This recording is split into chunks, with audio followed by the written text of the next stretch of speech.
What's up YouTube? My name is Chad. This is the Wisco Boater channel. Time for a Maracaibo update. The boat's basically been sitting untouched for the last few months. But this past weekend I did get the foam for the bench seats cut and glued onto the boards. And tonight I'm going to give my first go at putting upholstery on bench seats. Never done this before, but I watched some videos. Doesn't look too hard.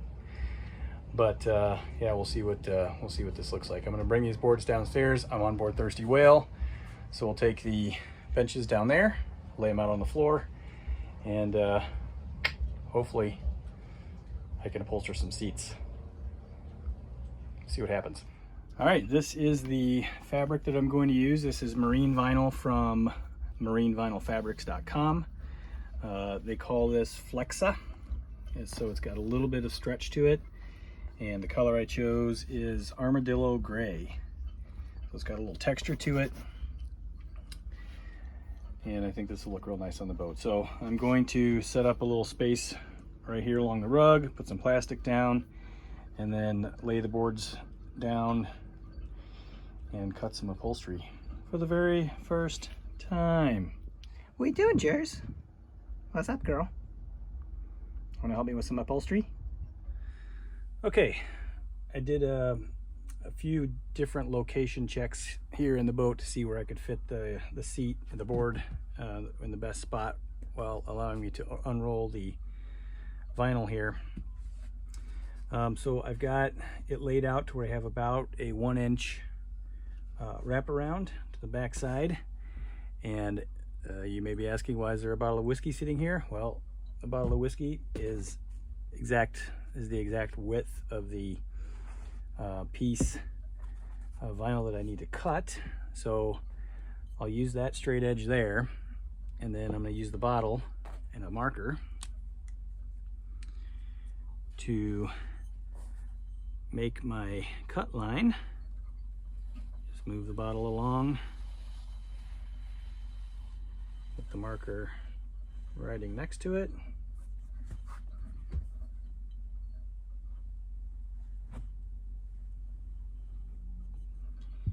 And I'll go around the back side here, and then that side, and then I'll have the cut line for the first cut of this vinyl. Okay, I've got the cutout line marked, so I'll grab my scissors and cut out this first piece, and then I've got some contact cement here that I'll be using to tack down and glue the upholstery to the back. Okay, it's been about 25 minutes since I put the contact cement down. It's got a kind of a glossy show to it, a little bit tacky, so this is about the time where you should be able to just stick two pieces together and they stay.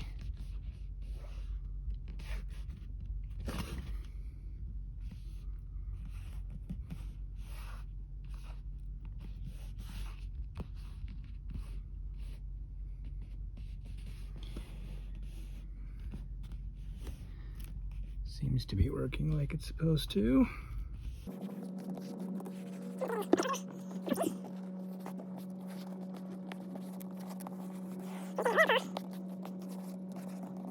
Okay, I'm gonna go around and do the whole thing around the edges. Got a lot of working time with contact cement, so nothing really to worry about here. Well, I have to apologize. I got to working on the upholstery here and never even thought about turning the camera on, but I've got the rear bench seat back covered and corners came out pretty good all around. This one I did trim off just a little bit too much, but that's going to be on the bottom side, and this one looks really good. There you can kind of see the texture that this fabric has. It's actually pretty easy to work with. The hardest part is just not making a mess. So I'm super happy with how this first one turned out. No real wrinkles. Got a little one right there, but contact cement is still allowing me to move it just a little bit. I think that will look all right. So yeah, first piece is done, and that took a lot longer than I thought it would. So that's the only one I'm going to do tonight, and I'll work on the others tomorrow and get these all wrapped up. I'm not going to show the other 3 being made. It's the same thing that I just did. Again, I apologize for not showing the corners, but there's plenty of videos out there for showing how to do upholstery on boat seats. So get the other 3 done, and I will bring these to the boat and show you the final product that will completely finish the aesthetics and cosmetics of the boat. And then the only thing I have left to do is test the engine. Assuming that it starts. The guy I bought it from told me that it runs just fine. It doesn't want to shut off, so I don't know if I need to work on a cutoff switch or if there's a bad ground or something, but I'll figure that out.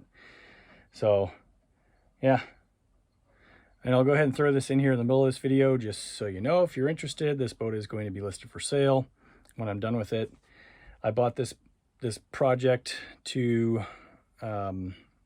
use the boat at Pike Lake down in Hartford, and I'm not living there anymore, so well, I'd love to have a little boat and thirsty whale up here. This one is this one's gonna be hard to sell, but I'm just gonna have to. There's no reason to keep it. If you're interested in this boat, it's not gonna be cheap. So I will post a listing video of this later, and it will be on Craigslist and Facebook Marketplace. So get in contact with me if you're interested in it. Again, it's not going to be a cheap buy. I've put a lot of work into this one, and the way it's turning out is just fantastic. I don't think you'll see another one. Well, I guarantee you won't see another one that's yellow and gray. There are a few other restored AlumaCraft Maracaibos out there that look fantastic in the original colors. But this one being a little bit different with the original AlumaCraft paint scheme is definitely going to be unique. So, well, after I wrapped everything up last night, I realized that when I woke up this morning, my very first thought was I screwed up the seat back, and I did. But it's a pretty easy fix, and I'm working on that today. What I did was I didn't compensate for where the boards were measured out to fit in the boat, and the bottom of the board here actually sits right down at the bottom corner of the seat frame that I made, and I did not compensate for the 3-inch space that needs to be here for the foam padding of the seat bottom. So what I did was I cut off the 3 inches, well, actually about 3.5 inches of foam, because the board plus the foam is about 3.5. So I cut that out and then re-glued the vinyl to this section here, and now I'm getting ready to fold the corners over, and I'm getting ready to wrap this one up and fold the corners over. So while I'm doing this, I've been texting a fellow Chris Craft 381 owner in Canada. So Daryl McLean, how you doing? Shout out to you, and hope you're enjoying this video. So I'll get the corners laid down, and we'll flip it over and I'll show you what the revised rear seat back looks like. All right, our contact cement is pretty well set. So I think I'm going to fold over the bottom first. Get this all set.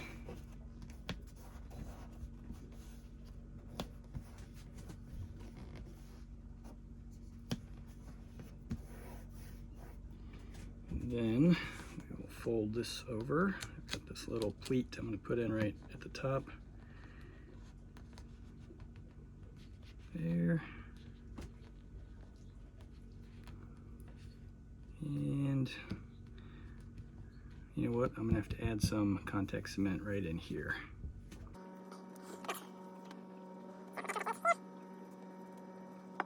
And I'll let that set up for 15 minutes or so. Looking good on the side here. And then we'll go down the line doing the back side here.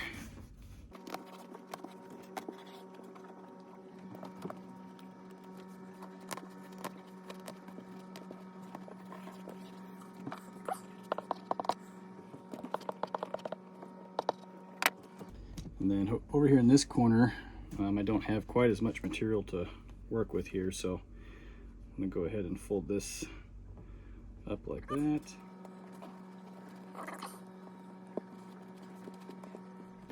All right, I'll wait about 15 minutes for that to tack up, and I'll set that down, and then I'll show you the other side of what the new cushion, or the revised cushion, looks like. All right, here's the other side. Refinish now with this section of foam cut out so that the seat bottom can slide into this slot, and the board will meet the bottom of the seat frame here. So this came out pretty good, considering I've never done anything with these types of curves before. We've got a little bit of a pleat here, but that won't be seen.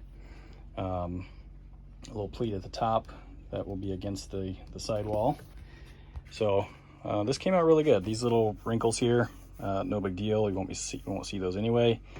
I can kind of flatten them down a little bit. I used the scissors, the handle of the scissors, to flatten these out a little bit, but not worried about that. So yeah, this came out really good.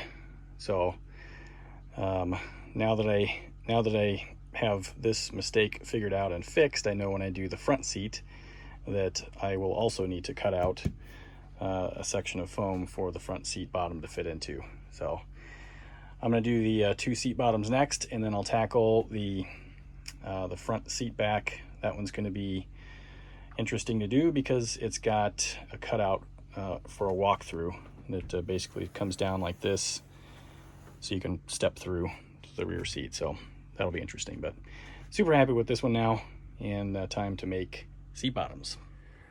Okay, I'm out of my storage unit. I've got the AlumaCraft pulled out, and I'm going to get the seats out of the back of my car and get them set in place. I'm not going to fully install them today because I've got to make some aluminum angle to support the seat backs, which I'll end up doing down at my buddy's farm, because he's got the power tools that I need to cut some angle and bend it.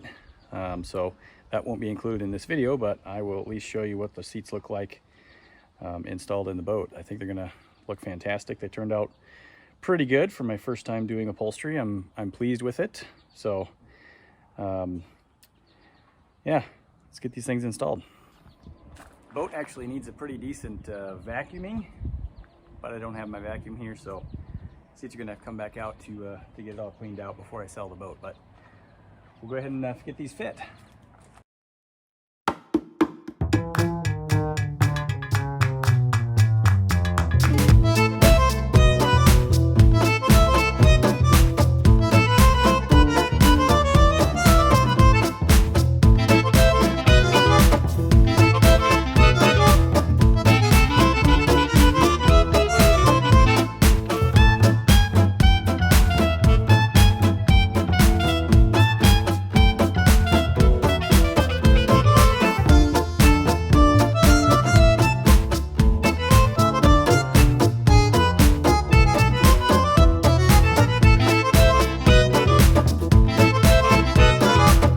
Here's the unveiling of the seats.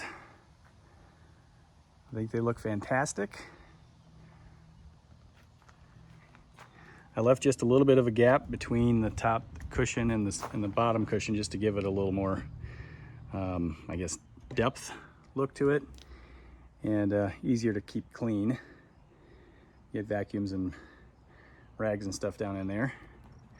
So I'm going to put a bracket, a brace, I should say, from here to here, just to keep, because these are 1/2-inch plywood, and without a brace, these are gonna end up breaking, and that'll also secure the seat back in place, and keep the seat bottom in place. And I'll do the same thing back here. I'm just gonna run just a piece of angle. I might just go straight back here down to here, or here to the transom, but I'll have to do that down at the farm. So I'll have to take the seats out to transport down to Kevin's place, but I had to get these in, and just to see how they look. So I am super happy with the way that looks. Really looks nice. Last thing I'm going to show before wrapping this video up, I've got the hull identification number plate put on there. And then in Wisconsin, you have to have a second location. So I put that right down there. And I also added the AlumaCraft pennant up front here. So this boat, other than mounting, other than doing the seat braces and putting the boat in the water to run the engine, so other than that, this boat is done. Seats and the pennant and the hull identification number were the last things, other than putting it in and running it. So very, very, very nice. Very happy. So thanks for watching this episode of the Wisco Boater channel. Hope you enjoyed it. The next video is going to be probably the listing for sale. So look for that, all the details. If you're interested in this boat, obviously it's completely documented here on YouTube on everything that I did to it. And I'll let you know the asking price in the next video. So we'll see you next time. Happy boating, everybody.